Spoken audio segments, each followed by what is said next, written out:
मुल्क के आम तरीन इशूज़ पर डिस्कशन करेंगे। हमारे साथ इस वक्त मौजूद हैं जुल्फ़िकार अली बदर साहब, पीपल्स पार्टी के रहनुमा। बहुत बहुत शुक्रिया जुल्फ़िकार साहब आपकी कीमती वक्त के लिए, जज़ाकल्लाह खैर। जुल्फ़िकार साहब, पहला सवाल आपसे पूछना चाहूँगा, जो इस वक्त इस्लामाबाद हाई कोर्ट के जजेस ने दरख्वास्त की है सुप्रीम कोर्ट से, क्या आप समझते हैं कि इससे जो इस वक्त निज़ाम अदल के अंदर एक तूफ़ान बपा है वो ठहर जाएगा, जजों को इंसाफ मिल जाएगा, ये कुछ स्टेबिलिटी आएगी या फिर सिचुएशन वुड एस्केलेट? जुल्फ़िकार साहब। बिस्मिल्लाहिर्रहमानिर्रहीम। बहुत शुक्रिया तला जतोई साहब, आपने अपने प्रोग्राम में इनवाइट किया। देखिए, ये जो लेटर भेजना है ये इंस्टीट्यूशन के इंटरनल मैटर्स होते हैं। इसको अगर पब्लिक में जाने की बजाय इंटरनली बैठ के किया जाता तो शायद कोई मसले का हल निकल आता, लेकिन जिस तरीके से इसको मीडिया की जीनत बना के सोशल मीडिया पे उछाल के और आप मलाइन करते हैं चीजों को कि जी ऐसे है तो वैसे नहीं है, तो मैं नहीं समझता कभी इस तरह की चीजों का पब्लिक प्रेशर या सोशल मीडिया के ऊपर हाईलाइट करके प्रेशर डाल के इनका कोई नतीजा निकलता हो। मैंने तो नहीं देखा, तो मैं नहीं समझता कि इसका कोई निकलेगा। हाँ, कोई चीज लीगैलिटी पे हो, मेरिट पे हो और कॉन्स्टिट्यूशनली ठीक हो और उसको एड्रेस करना हो और वो चीजें ठीक ना हो तो उसको सुप्रीम कोर्ट एड्रेस कर सकती है। अदरवाइज इस तरह के जो भी मसले हैं, तो मैं किसी पर्टिकुलर चीज की बात नहीं कर रहा, कोई भी इस किस्म का मसला हो और उसको आप हाईलाइट करके भेज दें, तो ऐसा नहीं है कि आप अपनी मर्जी के लिए चीजों को मैनिपुलेट कर लें।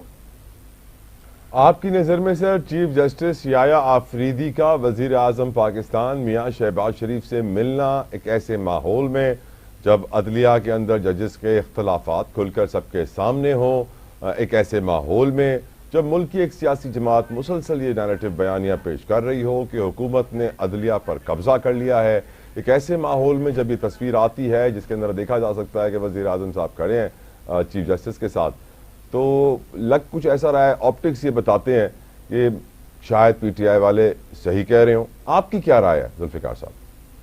देखिए, जजेस के अंदर ना हमेशा से डिवीजन रही है।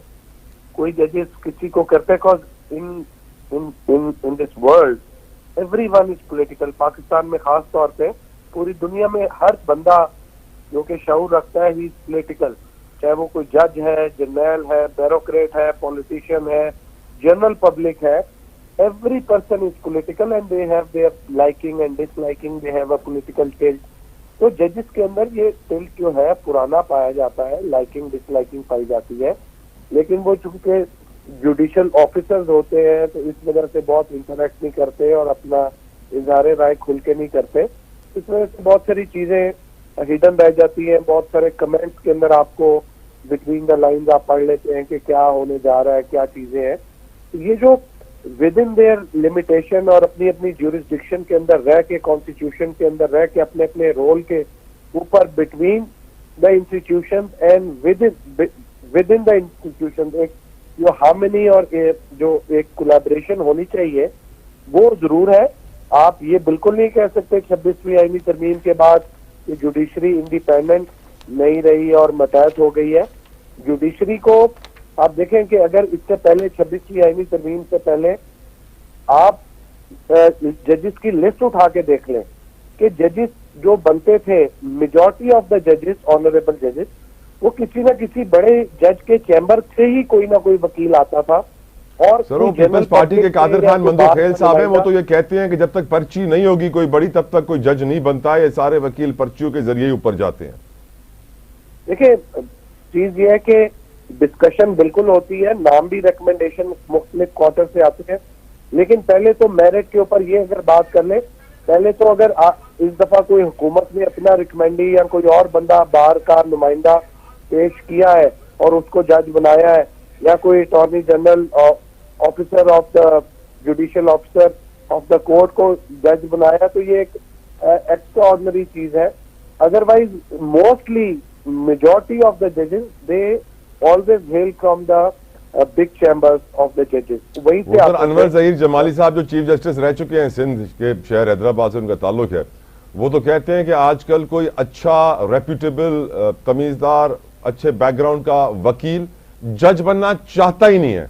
उसको उन्होंने कहते हैं अपने इंटरव्यू में कि मैंने 10-15 अच्छे वकीलों से कहा कि आप जज बने, तो उन्होंने माजरत कर ली कि नहीं, हम ये काम नहीं करना चाहते। अब मेरा आपसे अगला सवाल, जहांगीर बदर साहब, जुल्फ़िकार बदर साहब, पाकिस्तान पीपल्स पार्टी के चेयरमैन बिलावल भुट्टो जरदारी साहब, इस बात में तो कोई शक नहीं कि PDM-1 के दौर में जब वो फॉरेन मिनिस्टर थे तो ही अचीव्ड अ लॉट, बड़ा उन्होंने नाम कमाया अपनी परफॉर्मेंस के जरिए, अपनी आवाज़ के जरिए, अपनी पर्सनालिटी, अपने करिश्मा के जरिए। आज भी वो रात को खिताब कर रहे हैं लंदन में ऑक्सफोर्ड यूनिवर्सिटी की यूनियन के तहत शहीद मोहतरमा बेनज़ीर भुट्टो मेमोरियल लेक्चर के सिलसिले में होने वाली तकरीब से। एक ऐसे वक्त में जब पाकिस्तान सियासी, मुआशी, मुआशरती चैलेंजेस का सामना कर रहा है, और हम ये जानते हैं कि PTI कभी डोनाल्ड ट्रंप की तरफ देख रही होती है, हमारी फॉरेन पॉलिसी अफगानिस्तान के साथ भी बड़ी वीक है। आज भी हम ये कहते रहते हैं कि दहशतगर्दी सिर्फ अफगानिस्तान की वजह से है, एज एफ कि हमारा कोई किरदार ही नहीं, हमारी कोई गलती नहीं, सब उनके ऊपर ब्लेम डाल देते हैं।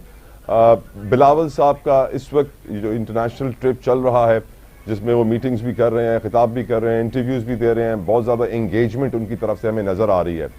What do you think Bilawal साहब is trying to achieve, Zulfikar साहब? I think of the government tracks, this is backdoor diplomacy. Bilawal Saab is trying to convince the world about the existence of Pakistan, about the good foreign policy of Pakistan, about the good reputation and good perception of Pakistan. वो दुनिया को बताना चाह रहे हैं कि Pakistan exist करता है और पाकिस्तान एक ऐसा ही मुल्क है जैसे दूसरे दुनिया के दूसरे मुल्क है। आप पाकिस्तान को ये इसकी परसेप्शन को गलत ना लें जिस तरह इंडिया पोर्ट्रे करता है। मुझे कुछ और लग रहा है। मुझे लग रहा है जुल्फ़िकार साहब, देखिए हमारे आर्मी चीफ ने भी लंदन का दौरा किया है, अहम मुलाकातें की हैं, बिलावल साहब इज ऑल्सो देयर, बड़ी इंपॉर्टेंट मीटिंग्स कर रहे हैं, लोगों के साथ कनेक्ट हो रहे हैं। मुझे लगता है maybe I am right, maybe I am wrong sir, लेकिन आने वाले वक्त में कोई बड़ी तब्दीली हो सकती है। मेरा नहीं ख्याल कोई ऐसी तब्दीली, क्योंकि सर ये खबरें आपको याद नहीं, गवर्नर पंजाब ने भी कहा था कि जरदारी साहब जो है बड़े एक्टिव हैं बिलावल साहब को प्राइम मिनिस्टर बनाने के लिए।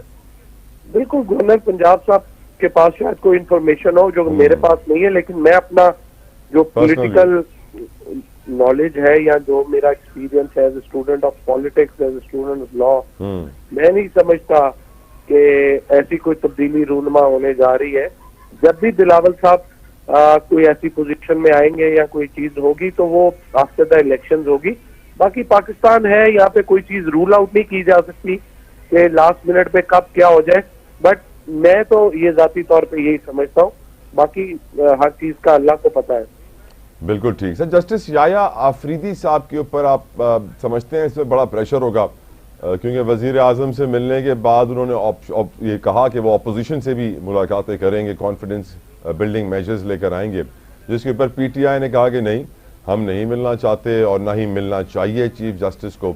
आपका लीगल ओपिनियन सर? मैं समझता हूँ कि चीफ जस्टिस साहब को जो है ना, he should focus and put his house in order. वो अपना हाउस इन ऑर्डर कर लेंगे तो अपने साथ के सारे जजेस को करें। ये जो पॉलिटिकल स्टेक होल्डर्स है इनको ऑन बोर्ड ना भी लिया जाए कोई फर्क नहीं पड़ता, बिकॉज आपने जो है क्वेश्चन ऑफ जो है आपने लॉ को देख के फैसला करना है, आपने मेरिट को देख के नहीं करना। You are going to, these are the courts of law, not the court of justice. तो आपने जो जस्टिस भी करना है वो कानून के मुताबिक ही करना है, आप अपनी मर्जी से नहीं कर सकते। तो चीफ जस्टिस को चाहिए कि जो जुडिशियल रिफॉर्म्स हैं नीचे हाई कोर्ट, सेशन कोर्ट और सिविल कोर्ट तक, उसके ऊपर फोकस करें ताकि एफिकेसी आ सके केसेस के ऊपर, और लोगों को with the due process, following the due process of law, लोगों को राइट ऑफ डिफेंस देने के साथ साथ एक जो एफिकेसी है केसेस के अंदर वो जरूर होनी चाहिए। Last but not the least Zulfiqar साहब, ये मुझे बताइए कि हुकूमत कहती है मईशत में बड़ी बेहतरी आ गई है, आपको महसूस हुई सर?